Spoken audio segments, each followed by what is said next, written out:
जितने अलग अलग स्टेट्स उतना अलग अलग खाना। और कई बार तो ऐसा होता है कि सब जगह का खाना कहीं ना कहीं मैच होता है, लेकिन उसके सिर्फ नाम अलग होते हैं। वैसे ही ये पूरन पोली पूरन पोली जो महाराष्ट्र में बनती है, तो पूरन पोली का नाम लेते ही दिमाग में सिर्फ महाराष्ट्र आता है। लेकिन हमारे गुजरात में इसे वेडमी बोलते हैं। उसे खट्टी मीठी कढ़ी के साथ खाया जाता है। दोनों के सिर्फ नाम ही अलग है, लेकिन खाने में टेस्ट में काफ़ी सेम है। पूरन पोली गुजरात में जो बनती है वो तुअर दाल की बनती है, और जो महाराष्ट्र में बनती है वो चने दाल की बनती है। और गुजरात के लोग ज़्यादातर इसे कढ़ी और घी के साथ खाना पसंद करते हैं। अगर आप भी ट्राई करना चाहें और रेसिपी देखकर आपको रेसिपी अच्छी लगे, तो प्लीज़ लाइक शेयर और कमेंट ज़रूर करना, और चैनल को सब्सक्राइब करना बिल्कुल भी मत भूलना। तो ये पूरन पोली बनाने के लिए यहाँ पर मैंने 2 कप जितना तुअर दाल लिया है। आपको जितनी भी बनानी हो आप उस हिसाब से कम ज़्यादा मेजरमेंट कर सकते हैं। यहाँ पर तुअर दाल को हमें अच्छे से वॉश करना है, और उसके बाद हमें उसे प्रेशर कुकर में कुक करना है। लेकिन इसमें ध्यान यही रखना है कि उसमें हमें ज़्यादा पानी नहीं डालना है। उसे हमें बस 80% या 70% वो पक जाए उतना ही पानी उसमें ऐड करना है, क्योंकि ज़्यादा पानी ऐड करने के बाद हम उसका जो पूरण होता है वो हम बिल्कुल भी नहीं बना पाएंगे। अब यहाँ पर 2 से 3 बार उसे अच्छे से वॉश करने के बाद देखिए मैंने इतना ही पानी ऐड किया है, और उसके बाद हमें उसको 3 से 4 विसल आने तक पका के लेना है। और हाँ, मैं इसके साथ खट्टी मीठी हमारे गुजरात की काफ़ी फेमस कढ़ी भी बनाने वाली हूँ। तो आप वो भी ज़रूर एक बार ट्राई करना घर पर, अगर आपको अच्छा लगे तो। और अब देखिए मैंने यहाँ पर जो तुअर दाल थी उसे प्रेशर कुकर में कुक कर लिया है, और ठंडा होने के बाद उसे हमें एक अलग कढ़ाई में ले लेना है। देखिए कुछ इस तरह से मैंने इसे पकाया है, ताकि उसमें बिल्कुल भी पानी भी नहीं है और कुछ भी नहीं है। अब इसमें हम कढ़ाई में इसलिए पका रहे हैं क्योंकि अब हम इसमें शक्कर ऐड करेंगे। आप चाहे तो गुड़ भी ऐड कर सकते हैं। गुड़ में भी उसका टेस्ट अच्छा ही आता है। यहाँ पर मैंने आपको जितना मीठा चाहिए उस हिसाब से आप शक्कर ऐड कीजिए।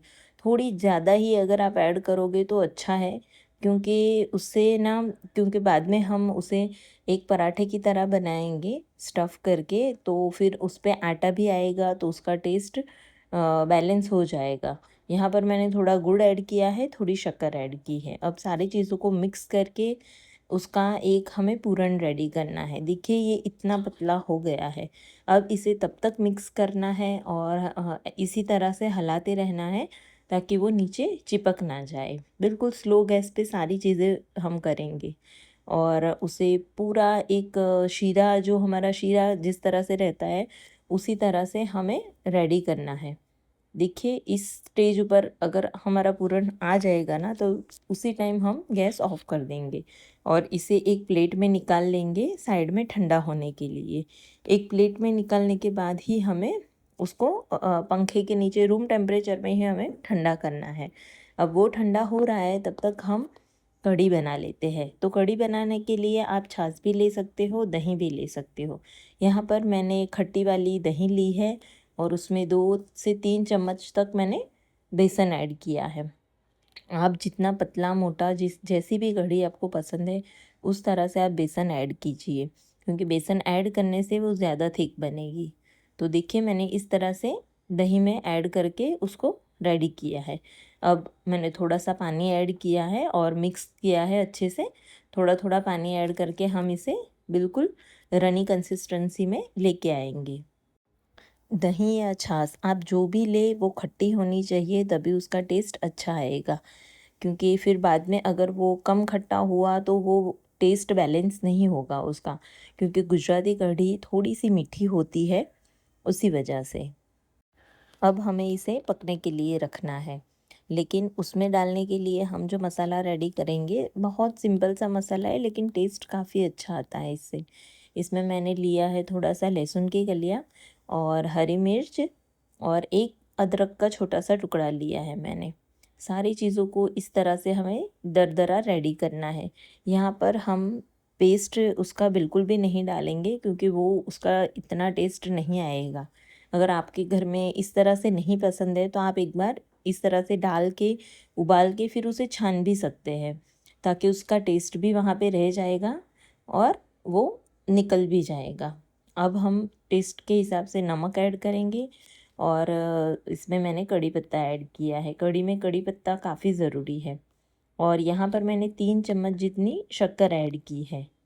तो आप अगर मीठा पसंद नहीं करते हैं तो आप अपने हिसाब से कम ज़्यादा करना मीठा, लेकिन गुजराती कढ़ी में खट्टा और मीठा दोनों एक ही बैलेंस में होता है।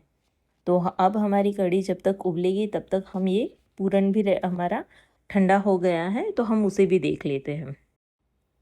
कढ़ी को हमें अभी धीमी आंच पे उसे उबलने के लिए रखना है। और उसमें ना एक हम तड़का लगाएंगे जो सिंपल सा घी में ही लगेगा। इसमें तेल का तड़का बिल्कुल भी नहीं लगता है, क्योंकि उसका अलग ही स्मेल आ जाती है। यहाँ पर मैंने घी लिया है, उसमें सिर्फ हमें जीरा ऐड करना है और 2 लौंग और थोड़ा सा हमें तज का टुकड़ा ऐड करना है। और ये हमें तड़का लगा के सीधा उसे बंद करना है। 2 मिनट के बाद हम उसे खोलेंगे और ऊपर से आप हरा धनिया डाल के उसे देख लीजिए। अगर आपको ज़्यादा गाढ़ी लगे तो आप थोड़ा सा पानी ऐड करके आप उसे पतला कर सकते हैं, लेकिन ये पूरन पोली के साथ खाने वाली कढ़ी इतनी ही थिक रहती है। तो अब हमारा पूरन भी रेडी है। पूरन में मैंने थोड़ा सा इलायची पाउडर भी ऐड किया है, उसका टेस्ट बहुत अच्छा आता है। तो अगर आपको भी अच्छा लगे तो आप ऐड कर सकते हैं। उसमें इलायची पाउडर भी ऐड होता है और साथ ही में हम थोड़ा सा जायफल भी उसमें डालते हैं। और बस सेम हमें जिस तरह से हम आलू पराठा बनाते हैं उसी तरह से बनाना है। और ये आटा बिल्कुल हम जो रोटी का आटा रेडी करते हैं वही आटा है। और उसी में हमें इस तरह से पूरन को भर के और इसी तरह से पैक करके अच्छे से उसको बेल लेना है। यहाँ पर ज़्यादा ज़रूरी यही है कि हमें पूरन को ठंडा होने देना है, नहीं तो इस तरह से जब हम पराठा बनाएंगे तो वो फट सकता है या फिर वो अच्छे से अंदर स्टफ़ भी नहीं होगा। और देखिए इस तरह से आप जितना भी पतला मोटा जैसा भी चाहे उस तरह से बना सकते हैं। हमारे यहाँ पे इसी तरह की मोटी वाली इतनी ही मोटी वाली बनाते हैं रोटी और मतलब पूरन पोली। तो अब हमें दोनों तरफ से अच्छे से पका लेना है। अब आप जो भी जिसमें भी पकाना चाहते हो, तेल या फिर घी, जिसमें भी आप कंफर्टेबल हो उस तरह से आप कर सकते हैं। यह हमारे यहाँ दोनों तरह से होता है। कई लोग घी में भी करते हैं, कई लोग तेल में भी करते हैं इसे। तो देखिए यहाँ पर हमारी पूरन पोली रेडी है। और हाँ, इसे गरम गरम ही खाने में मज़ा आता है। तो जब भी आप खाएं तो बिल्कुल इसे गरम गरम ही खाएं, तो ही इसमें खाने में मज़ा आएगा और आपको टेस्ट भी अच्छा आएगा।